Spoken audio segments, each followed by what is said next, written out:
Good morning and welcome to the Secrets of Becoming a Certified B Corp. I'm Jennifer Quintero. I will be your presenter for today. A little bit about me. I've been with SSF for about 9 years, almost 10 years in January. And I've been in business and marketing for over 25 years. I'm currently the Director of Marketing and Sustainability at SSF and the head of the Center for Sustainability. I led the initiative for SSF to become the first certified B Corp accounting firm in California. And I'm also the host of Rebooting Capitalism podcast, which I highly recommend you check out and subscribe to. And without further ado, let's dig in. So, big statement, sustainability is the current disruptor in business right now. I know that's a big statement, but when you have folks like Larry Fink coming out and including it in his letter for 2 years in a row, you know it's got to be something, right? So sustainability reporting, it's been all the buzz right now. You hear things, terms like ESG, environmental, sustainable, and governance, frameworks or reporting. The reports look at everything that is typically been hard for folks, for business owners to get their fingers around, right? For years, we've been able to do financial metrics reporting, and that's how we've been evaluating businesses for millennia. And now we actually have these frameworks which allow us to benchmark and measure all of the non-financial data in a business. And what we're finding out from that over the past few years that we've been doing this is that it is more valuable and gives a better picture of the health of an organization than the financial numbers. And after you start to think about that and let that sit in for a second, it actually makes sense. And this is why people who are doing valuations for businesses, investors, and business owners are starting to really take a hard look at all of that non-financial data. And the reports look at everything from risk management to internal controls. It's not just recycling and carbon emissions. It looks at everything. And it really reflects the intangible value that has really traditionally been missing from book values. The financial reporting for valuations, and like I said, evaluations, buyers, investors, when food companies go out and get the certification on that's an ESG certification, they can easily get into things like Sprouts and Whole Foods and Buy Right. So it definitely has a lot of value for business owners, and we'll talk about what that value is. First, I want to go through some of the frameworks that are out there. There are a ton of different frameworks.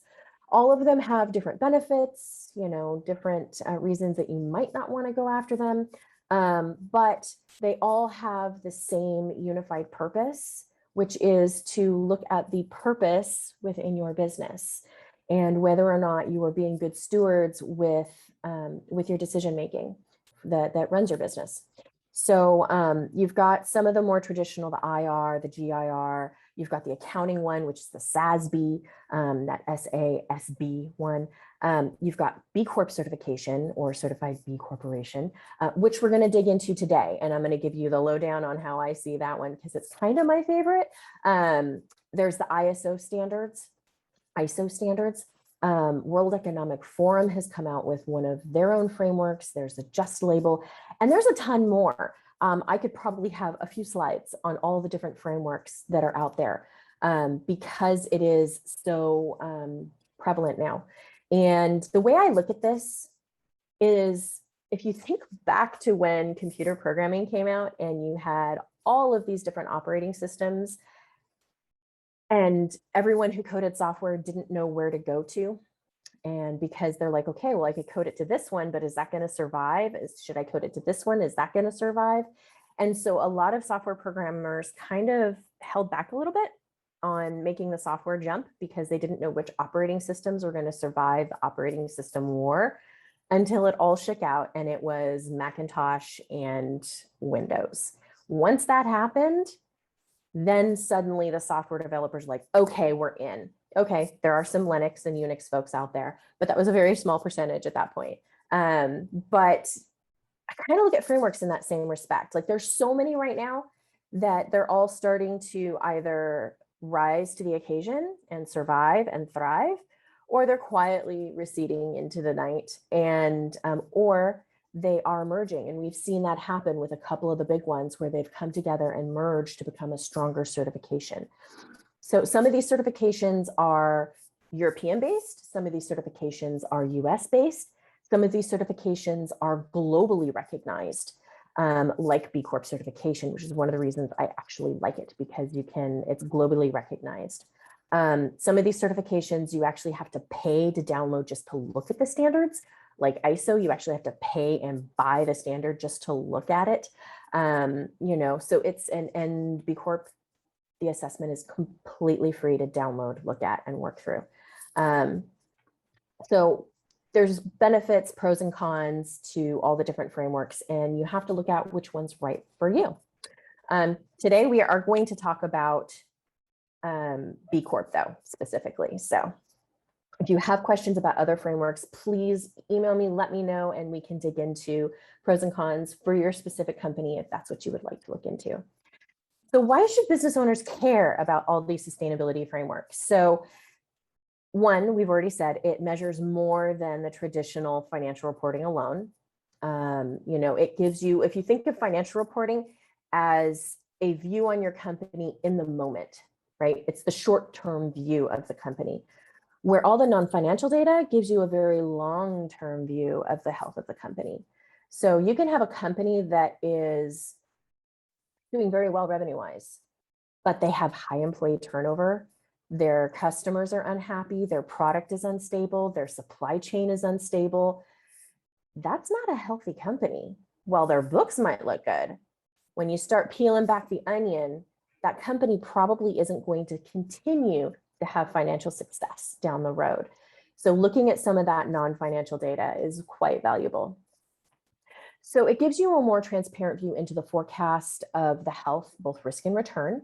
There's a lot of questions within the B Corp assessment that really help you assess your risk, and to look at things that you probably haven't looked at since you started your company. And you're like, oh yeah, we never documented that.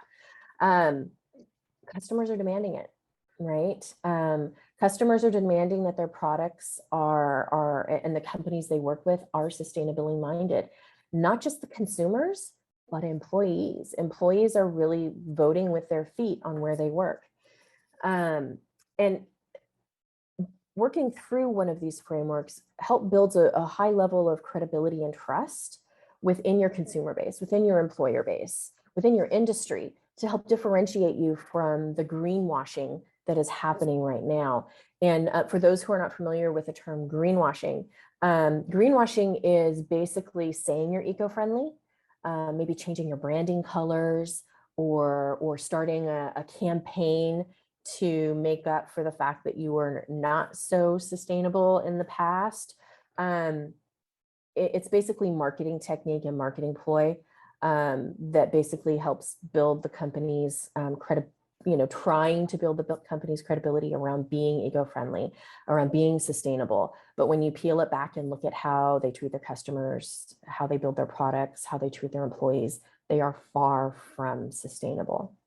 A lot of companies really got called to the carpet back in June when there's a bunch of companies that decided that they were going to support Pride on social media by changing their logos to rainbows and doing all of these wonderful posts about Pride Month, and the employees would come out and say, not so much.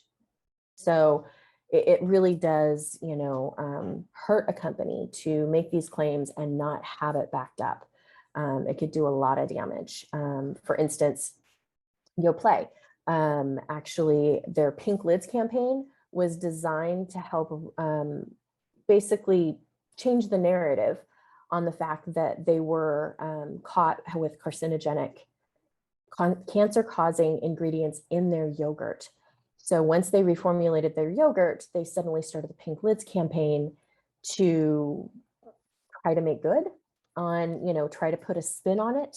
and change the narrative of what was happening. So stuff like that just doesn't sit well with customers in the long run. So, and larger companies are submitting ESG reports. And so when you've got the customers asking for it, and you've got the S&P 500, where 90% of the S&P 500 have filed reports for the past 2 years.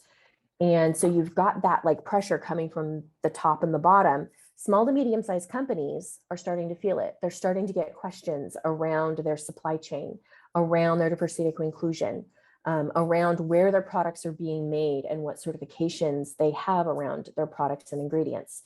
And because the larger companies are starting to dig down their supply chain and asking those questions, and the consumers are asking those questions too. So it really is starting to emerge on the small to medium-sized market right now. So B Corp certification. What is B Corp certification? So it is a certification it's for for-profit companies, first off, only for-profit, though I do know some nonprofits that do use the assessment to help move their needle forward. Certification can only be bestowed on for-profit companies. It's kind of like fair trade is to coffee, or USDA is to milk. It's, once again, a globally recognized standard.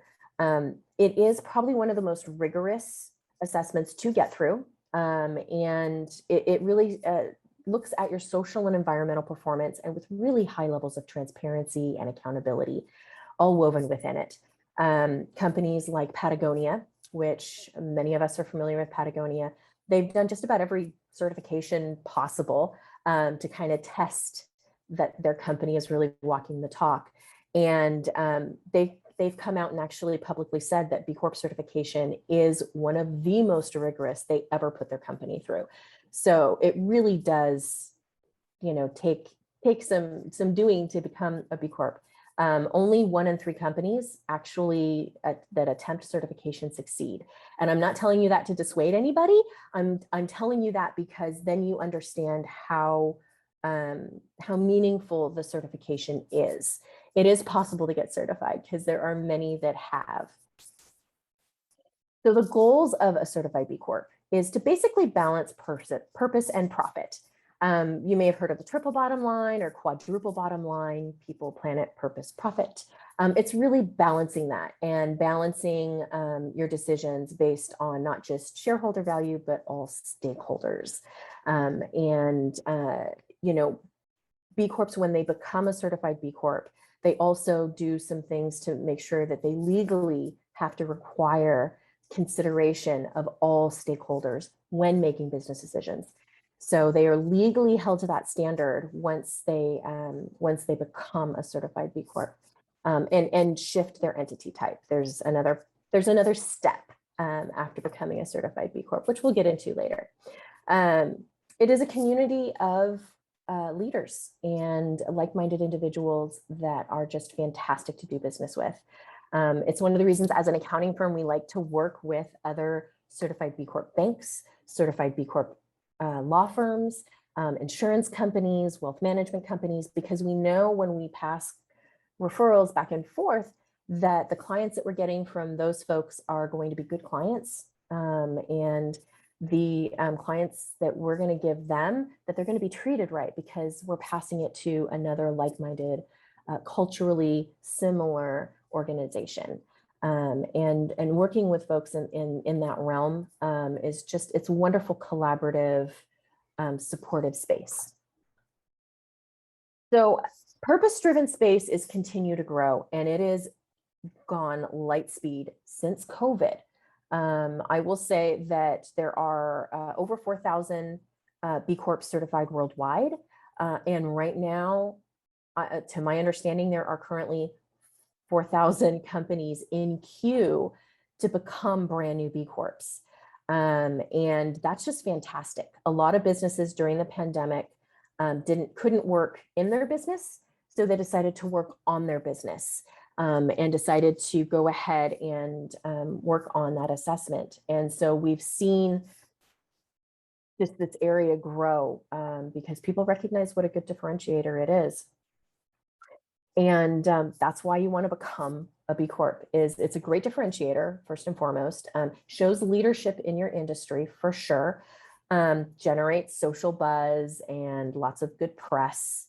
but benchmarks your performance in an area that has typically been difficult to get your fingers around.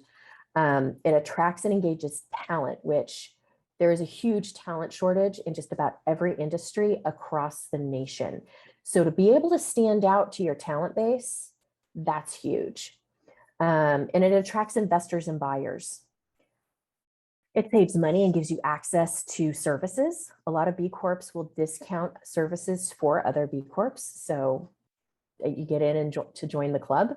And it's great to partner with like-minded individuals and peers. It really is, just to know that you already come to the table with the same mindset is really fantastic. Going through the certification, you start looking at stuff, like I said, you haven't looked at since you started your business. So it really helps you look at where inefficiencies are, and help root out waste. I know one of my clients that I worked with, they started with, it was a manufacturing client. They had 4 dumpsters out back, all of them landfill dumpsters, and they were getting 2 pickups a week. And after going through and redoing their operations and looking at how their inefficiencies were and restructuring how they worked their production, they were able to drop down to 2 landfill dumpsters. They added a recycling dumpster, which we all know recycling dumpsters, they're free, right? You're only paying for your landfill dumpsters, and at least in this area. And they went from 2 pickups a week to 1 pickup a week. Now, the cost, once again, the cost of eliminating the pickup and eliminating the 2 dumpsters, it's not like, oh, wow, they're saving thousands and thousands of dollars. What they really, over time, they are. And the amount of waste that they're putting in landfills has dropped significantly. So you look at the cost of both, the bottom line, but then also the overall cost of going into landfill and the environmental cost. And so it's huge. Can be a great differentiator. It engages your employees more. I know personally, when we became a B Corp, our employees were over the moon and super excited. And we had a little community volunteering committee that we had before we were a B Corp that had just a handful of people on it. But once we became a certified B Corp, that committee grew to 30 individuals. It was dramatic on how much people really wanted to engage with this and that it spoke to them. You end up having less employee turnover because you have employees that are engaged, you have employees that are satisfied, and engaged and satisfied employees, they don't leave. So it really does help with that employee turnover, which right now is really a big thing because of the talent shortage. You want to hold on to your employees. The community of B Corps really does share best practices, and that really came into play during the pandemic. There is a forum for B Corps to join, and there's a lot of sharing of ideas, of production lines, of supplies. During the pandemic, it was that the forum came alive of all sorts of wonderful ideas from all sorts of people just supporting each other's businesses. It was really a beautiful thing to see. And it's one of the reasons that being a part of the community is so valuable.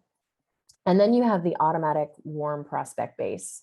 Becoming one of the first certified B Corp accounting firms in California, we could walk into a B Corp event and be like, yeah, we're an accounting firm. And they're like, oh, an accounting firm that's certified? We can just move all our taxes to you, right? Yeah, you can. And here's my card. It really is, B Corps love supporting other B Corps. So, I've seen food companies that have, reached out to other B Corp food companies and come up with brand new products together, infusing both their flavors. I've seen a lot of, the professional services organizations within B Corp, come together and put together some beautiful presentations for other B Corps on, how to survive during the pandemic. It's just been a wonderful group to be a part of in a tough time. So there is some confusion out there about a benefit corporation and a B corporation or B Corp. They're often confused. They share a lot in common. They're both have the same using business as a force for good at the essence of them. And they both meet higher standards of accountability and transparency. But that's kind of where it stops. So there are four distinct differences. Benefit corporation is actually a legal entity type, as well as benefit recently, benefit LLC also came into play. So there's a benefit corporation and a benefit LLC. It's basically benefit corporation is like a C Corp. Benefit LLC is like an LLC on the tax side, right? But it's a legal status that's conferred by a state, right? Whereas a certified B Corp is actually a certification issued by the nonprofit B Lab, and there's no legislative framework. So benefit corporation status is not available in every state. Benefit LLC, same thing. While certified B Corps are available globally. Certified B Corps have an audited assessment and have to recertify every 3 years, where a benefit corp is just a self-report. So it's a self-report. Nobody really pokes at it unless somebody wants to call you out on it publicly. But it's a self-report, and you kind of put that out there, and there's no oversight. And B Labs does oversee the the B Corp certification. So I like that. I like that there's somebody coming in and checking your work and making sure that all of the claims are valid. Like I said, it helps differentiate between those who are greenwashing and those who aren't. So this is a stat that came out pre-pandemic that I thought was pretty valuable to leave in because it came true. Yale reported that B Corps were 63% more likely to survive a financial crisis like that of 2008. We hit that for sure. And what we saw through the pandemic is, yes, B Corps did have a hard time. Yes, some of the B Corps did unfortunately lose their business, but the rate and the statistic on them surviving and thriving and being able to come back and build back is a much higher percentage than their competitors. And partially because employees are so loyal. I know in our firm, we had employees that were willing to take higher pay cuts so that others didn't within the firm. Employees were willing to stick it out through the pandemic with us. It was a beautiful thing to see, the loyalty of a lot of employees. I've heard from other B Corps where employees were coming in and working for free because they knew that the company needed to survive. And they wanted to be able to have that paying job in the future. So they were willing to invest their own time. It was really fantastic to see that faith and just that compassion during that time. So who can become a B Corp? We already mentioned that it needs to be a for-profit company. Any industry, anywhere in the globe, any size, any legal structure can become a certified B Corp. The only caveat is that it has to be in business for at least 1 full year. And that's just so that you can have the data to back up the assessment answers, so that you're not doing aspirational answers in the assessment, that they are live and true, and that you have the data to back them. There is a special program for startups that want to build their company in a B Corp image, and they are allowed to apply for a little pending B Corp logo. And a copy of this slide deck will go out with a copy of the recording today. And there's a link on the pending B program if anybody wants to take a look at that, if that's where you're at right now. So what does the assessment look at? So there's 5 different areas. There is the governance, which is how you operate your business, workers, how you treat your employees, community, how you engage with your community, including your supply chain, environment, are you good stewards with the environment's resources, and customers. Do your customers like you? Do you engage the underserved population? And what is woven into each of these 5 sections is diversity, equity, and inclusion. And because diversity, equity, inclusion should be woven between all areas of business. So the process, the assessment, it does shift depending on your size, your company, the geographic location, your industry, to make sure that the questions are material for your company, for your size, for your industry. In general, there are normally 300 questions. Many of them are multiple choice. And you have to reach at least 80 points to submit for an audit and review. There are 200 points possible in the assessment. And I know you're thinking 300 questions, 200 points, the math doesn't quite work out there. There are questions that you will be fighting for a 1/10 of a point. It can be a little crazy making, but it's all very worth it in the end. And reaching those 80 points, it's challenging. Many companies, when they go through and do the first run through of the assessment, get 40 points. Some will get 60 points. Very rarely have I ever heard, I don't know if I've ever heard of a company running through the assessment and getting 80 points on their first pass. There is going to be work that needs to be done. Every business needs to have work done. That's why it takes 9 to 12 months just to complete the assessment. Because sometimes there's going to be data the assessment looks for that you've never even tracked before or thought of tracking before. So you're going to need to get 12 months worth of data for that. And you're going to need to pull documentation for each of your answers to be able to support the claims that you make in the assessment. And sometimes that takes some time. I will mention there is an annual B Corp fee paid to B Lab once you become certified, and that is based on a sliding scale, which I have a link on. I'll be able to share some of that sliding scale information as well as a link to the full scale for those of you who are interested in that. Recently, B Lab has also introduced a submission fee. This is new, and it's due to the amount of folks that have submitted in the past year.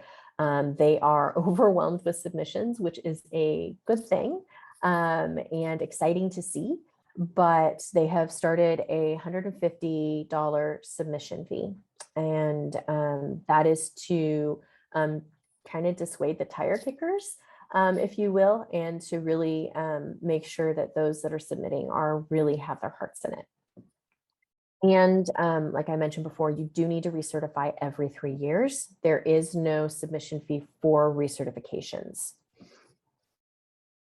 So here is that sliding scale based on revenue of what your annual fee to B Lab would be once you were certified.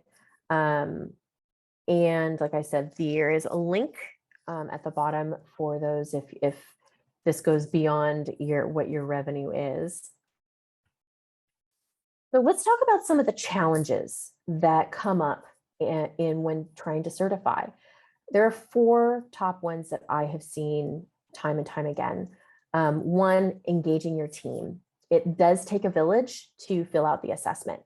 You're going to need your marketing team, your HR team, your finance team, your IT team, whoever does your office management. You're going to need a lot of different people to pull and answer all of the data or make the changes that you need to make in your company in order to become a certified B Corp. And just sometimes engaging your team can be a little rough if those team members do not hold those same values. Finding time to complete the assessment. We're all working full-time jobs already, and the assessment is pretty robust. So having one person oversee that can be a little challenging for their work schedule and pulling all the data and project managing that process. That is typically why folks will engage consultants like myself to come in and help project manage and keep everybody on task, to provide templates so you're not starting from scratch on things, and just to kind of provide guidance on some of the definitions that B Labs uses in the assessment, which can be a little vague at times, just to kind of shepherd you through the assessment. Completing the documentation requirements. Sometimes it's a bear to pull all the documentation to support your answers. So that's why having somebody like an accounting firm come along, where documentation and spreadsheets, that's our superpower. So we can help with that for sure. Meeting the legal requirement.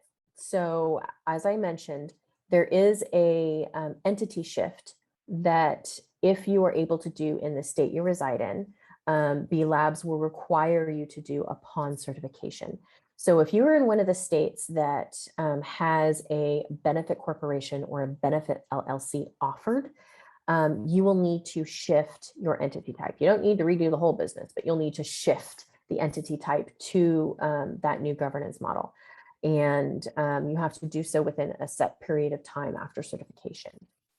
Partnerships, you will have to add a set of language to your partnership agreements, and then provide a copy of the full partnership agreement to B Lab, showing that it was added and that it was voted on by the partnership group. So there is the legal requirement, which then holds the B Corp's legally required to make all business decisions for stakeholder value instead of shareholder value. So here's some tips for actually using the assessment. Basic process that I use with my clients is to just go through and get a baseline score. You could run through it. Don't stop to look anything up. Just do a very conservative gut check on what you think the answer is, just to get that baseline score. Then you know how much work you're going to do. You want to engage your team early on the process and really drive home the benefits of why we're going to do this. Then review the assessment, understand your gap, and set some improvement goals, because there's going to be some things that you're going to have to improve internally. Every company does. So taking a look at what that is and engaging your team and getting people's buy-in on the process of how you want to improve is pretty awesome. You're going to start gathering your documentation to support your answers and implement any improvement goals. And then after you start doing that, you can go in periodically and fine tune your answers on the B Impact Assessment, or BIA. And basically then rinse and repeat those first 6 steps until you get the score that you want to submit at. So once you've reached your desired score, you're going to hit submit. You'll pay your submission fee, and you'll sit in queue and wait for B Lab to come back to you for a review. And they're going to review your whole assessment and then be able to schedule a call to audit some of the key questions that they have. They normally go over, they don't go over the full assessment with you on the audit. They take and pick and choose what they go over. So you have to kind of be prepared for everything. They will most oftentimes ask for additional information. So they will, when you're on the audit call, they will go ahead and ask for any additional documentation, and you'll gather and submit that documentation for them. And then once they give you the stamp of approval, you can sign your B Corp Declaration of Independence. You will need to shift your legal designation if you have not already done so during the assessment process, and then pay your annual fee to B Lab. So assessments, or excuse me, the first run through, really, I really encourage you to not get bogged down in the, oh, I think this is in the handbook, let me go look. Because that first run through of the assessment, it's going to take you a while. And if you start digging in and looking for hard answers, wait for that step. So I highly encourage, just do the gut check, just do the conservative stuff right off the bat. And if you don't know, you can actually mark it. On each question, you will see there is a star and there is a little bookmark at the top. So that bookmark means you can just flag it so that you can quickly come back to it later and be able to sort through when you kind of know the answer better. The star is actually where you can set a goal. You can go in and say, okay, here's what my current answers. Here's what I would like to answer. And then here's the time period, which I think it's going to take me to do all of the additional work to be able to answer the aspirational piece of this. And then you can actually assign somebody to take that task. So it's a really great way to help project manage some of the stuff in the assessment. And then down at the bottom of, down at the bottom is the activity box. Now this box you can use for plugging in comments to yourself on how you measured stuff so that when you have to go recertify in another 3 years, you understand what you did to get the original numbers. Very important. You can also provide a comment to B Labs in here, like if it's asking for a copy of your, a link to your, where on your website that you list your leadership, you can provide the link right there. You don't need to do a screenshot or anything, just provide the link. You can also attach documents in this area. So each question allows you to attach the documentation to prove the answer to the question right there in the question. It's kind of cool that they started doing that. So ways you can improve your score. One, any policies you have, just write it down and formalize it. There's lots of great templates for stuff that you should include in your handbook, like your whistleblower policy or, policy around, disposing of batteries or electronic equipment in your office. There's all sorts of things it's going to ask about. Policies around how much vacation time or severance package, or just things that you might not have written down that you probably should. Start tracking metrics. So as you go through that first run through, you'll start to see the different types of things it's asking you to track. So you can start implementing ways to track those metrics so that you can report on them in about a year. Start engaging with your supply chain and start talking to them about the fact that you are working on becoming a certified B Corp, and look for opportunities within those conversations to ask them what they're doing, how they're engaging their employees, what are their supply chain standards and environmental standards and their own practices. This is going to get you more points in the community section. So definitely have those conversations and have them early. Because if you suddenly get to the point where you want to submit and you're like, oh, we don't know which of our suppliers is actually women owned or, veteran owned or LGBT, like just getting all of that information really does help. Measure and offset your carbon footprint. It's pretty easy to do and it gets you a lot of points. So definitely look at that. Embed your company's commitment into your governance documents. And this is where I always tell people you're going to have to shift to a benefit corporation or a benefit LLC at, the end of this process. Why not do it in the beginning and gain the points for it? You can get up to about 10 points, which is huge in the B Corp assessment. So if you're going to have to do it anyways, why not do it now and gain the points in the get-go?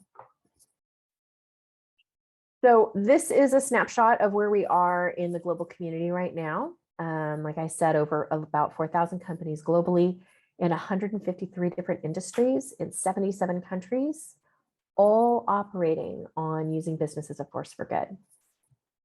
This is many of the brands that you might already know that are certified B Corp. Pretty sure everyone at some point in time in their life has had Ben & Jerry's ice cream. They're a B Corp. If you've ever had syrup in your coffee at Starbucks, that is Torani syrup. So there's a lot of great certified B Corps out there. And now that you're thinking about it, now that you have the logo within your mind, you're going to see that logo everywhere. You're going to go to the store and pick up Cabot cheese and see the logo on the Cabot cheese, or you're going to be walking through the mall and see it on the windows of Athleta or in the windows of the Body Shop. it's a very cool thing that when you see it, you're like, oh, I know what that is. And I know the process they went through. It's a big one. So if you really do like this movement of using business as a force for good, and treating employees fairly, treating customers fairly, doing right by the environment, become a B Corp, shop in support of their B Corps, work for a B Corp company, and just spread the word so you can support the movement.